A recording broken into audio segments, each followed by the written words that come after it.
કેમ છો દોસ્તો, મજામાં ને? સ્વાગત છે આપ સર્વનું તમારી પોતાની યુટ્યુબ ચેનલ વિદ્યાશાળા પર.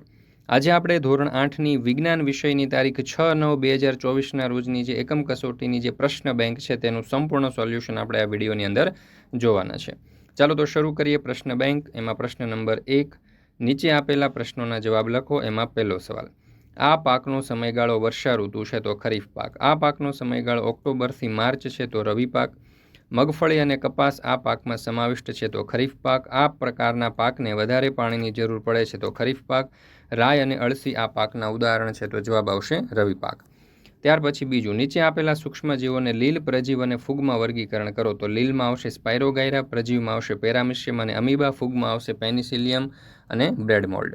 ત્યાર પછી છે ત્રીજો સવાલ, નીચે આપેલા સંસાધનોને તેમના ગુણધર્મના આધારે કોક, કોલગેસ અને કોલ્ટારમાં ફેરવો, એટલે કે વર્ગીકરણ કરો.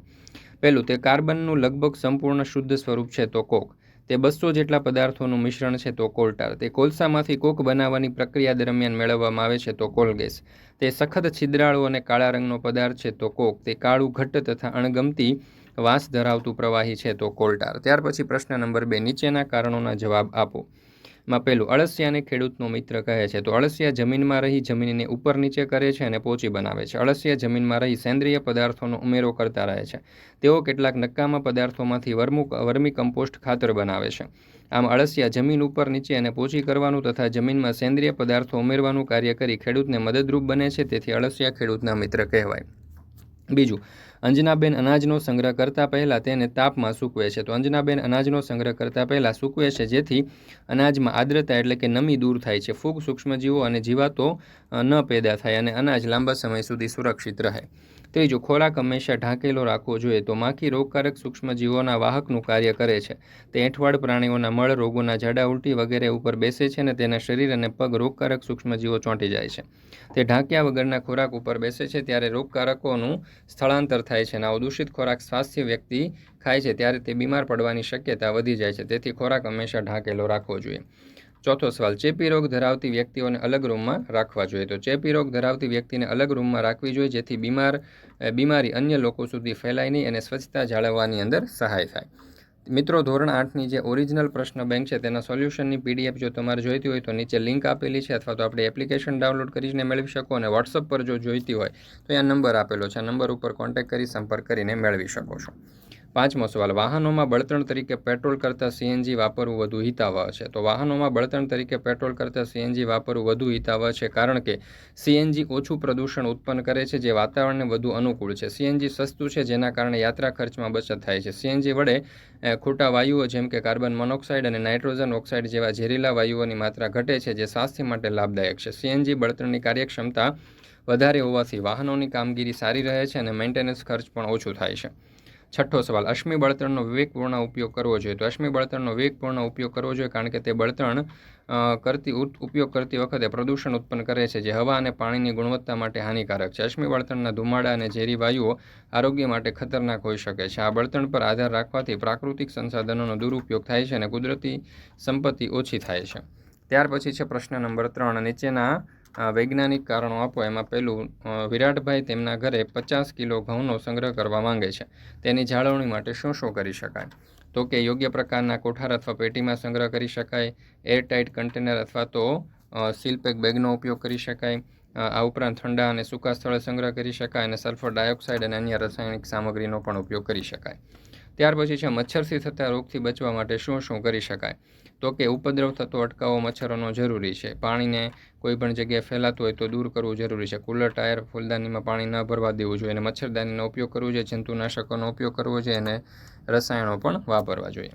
રોશનીના ખેતરમાં પાક સાથે કેટલાક બિનજરૂરી વનસ્પતિઓ ઉગી નીકળે છે તો શું કરવું જોઈએ? તો 2,4-D નીંદણનાશકનો છંટકાવ કરવો જોઈએ. ખુરપીની મદદથી દૂર કરી શકાય, હાથ વડે મૂળ સહિત ઉખાડી શકાય, અથવા તો કેટલીક વાર ખેતરમાં ખેડ દ્વારા નીંદણ દૂર થતી હોય છે. આમળા, કાચી કેરી અને આંબલીની જાળવણી માટે કેવા પગલાં લેશો? તો શુષ્ક જગ્યાએ સંગ્રહ કરવો જોઈએ. હવા અવરજવર થઈ શકે તેવા બોક્સમાં સંગ્રહ કરવો જોઈએ. સૂર્યપ્રકાશમાં સૂકવીને લાંબા સમય સુધી જાળવી શકાય. મીઠું, ખાંડ તથા તેલ ઉમેરીને પણ લાંબા સમય સુધી સંગ્રહ કરી શકાય. 5, કુદરતી સંસાધનો મર્યાદિત છે તેની બચત કરવા કયા પગલાં લેશો? તો કુદરતી સંસાધનોને બચાવવા માટે પાણીનો સમજીને ઉપયોગ કરવો જોઈએ, વીજળીની બચત કરવી જોઈએ, બને ત્યાં સુધી સૂર્ય અને પવન જેવા પુનઃપ્રાપ્ય જે ઉર્જાનો ઉપયોગ છે તેને વધારવો જોઈએ, પ્લાસ્ટિક અને કાગળ રિસાયકલ કરવા જોઈએ, મુસાફરી કરતા સમયે જાહેર પરિવહનનો ઉપયોગ કરવો જોઈએ, લાંબા સમય સુધી એક વ્યક્તિએ જવા માટે પોતાના વાહનને બદલે સાર્વજનિક વાહનનો ઉપયોગ કરવો, પ્રદૂષણ ઘટાડવા માટે વધારે વૃક્ષો વાવવા જોઈએ વગેરે જેવા પગલાઓ લેવા જોઈએ. કોલ ટારના વ્યવહારમાં ઉપયોગો કયા કયા છે? તો જીવન જરૂરિયાતની ચીજવસ્તુઓના ઉત્પાદનમાં પ્રાથમિક ઘટક તરીકે રંગો, દવાઓ, વિસ્ફોટકો બનાવવા માટે, સુગંધિત દ્રવ્યો બનાવવા, પ્લાસ્ટિક પેઇન્ટ્સ, ફોટોગ્રાફિક પદાર્થો, છત બનાવવા તેમજ ડામરની ગોળીઓ બનાવવા માટે. પ્રશ્ન નંબર 4, નીચેના પ્રશ્નોના જવાબ લખો. એમાં પહેલું, કુદરતી ખાતરના ફાયદા. તો કુદરતી ખાતરથી જમીનનું બંધારણ સુધરે છે, જમીનની જળધારણ ક્ષમતામાં વધારો થાય છે, પાકને બધા પોષક તત્વો મળી રહે છે, જમીન છિદ્રાળુ બને છે જેનાથી વાત વિનિમય સરળતાથી થાય છે, તે ફાયદાકારક સૂક્ષ્મજીવોમાં વધારો કરે છે, કુદરતી ખાતરની અસર લાંબા સમય સુધી રહે છે, તેથી તેને વારંવાર નાખવું પડતું નથી. આ ખાતર પાણીમાં અદ્રાવ્ય હોવાથી વરસાદના પાણી સાથે સહેલાઈથી ધોવાઈ જતું નથી.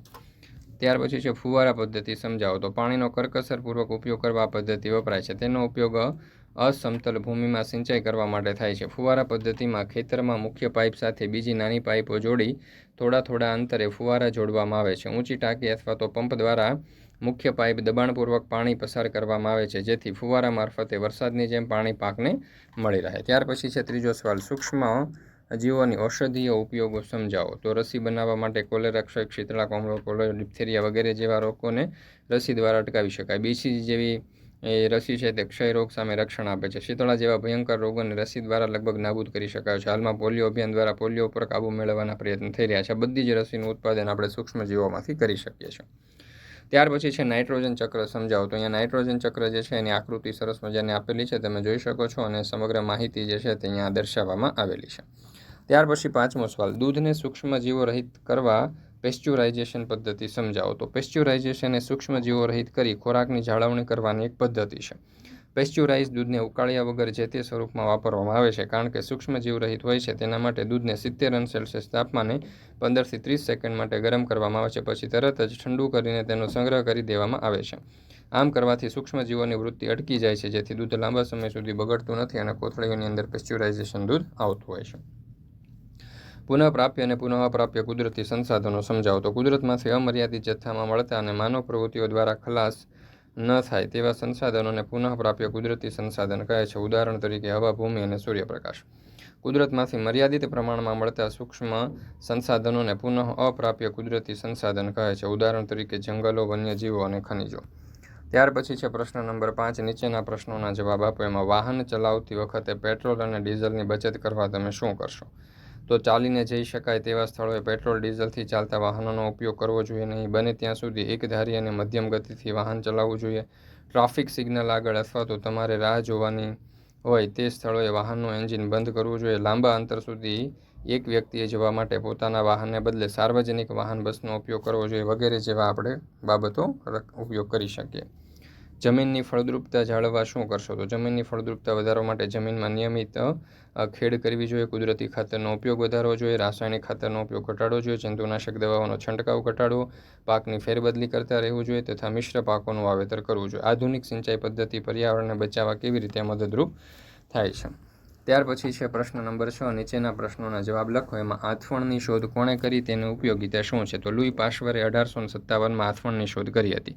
તેનો ઉપયોગ આલ્કોહોલ, દારૂ અને એસિટિક એસિડના ઉત્પાદનમાં થાય છે. શીતળાની રસીની શોધ કોણે કરી હતી? તેનું મહત્વ. તો એડવર્ડ જેનરે 1798માં શીતળાની રસીની શોધ કરી હતી. શીતળાના રોગ સામે રક્ષણ આપે છે. એલેક્ઝાન્ડરે શાની શોધ કરી હતી? તો એલેક્ઝાન્ડરે 1929માં પેનિસેલિયમ ફૂગમાંથી પેનિસિલિન નામની એન્ટીબાયોટિક્સ દવા શોધી હતી. તો મિત્રો, ફરી મળીશું આપણે આવનારી એકમ કસોટીના સંપૂર્ણ સોલ્યુશન સાથે.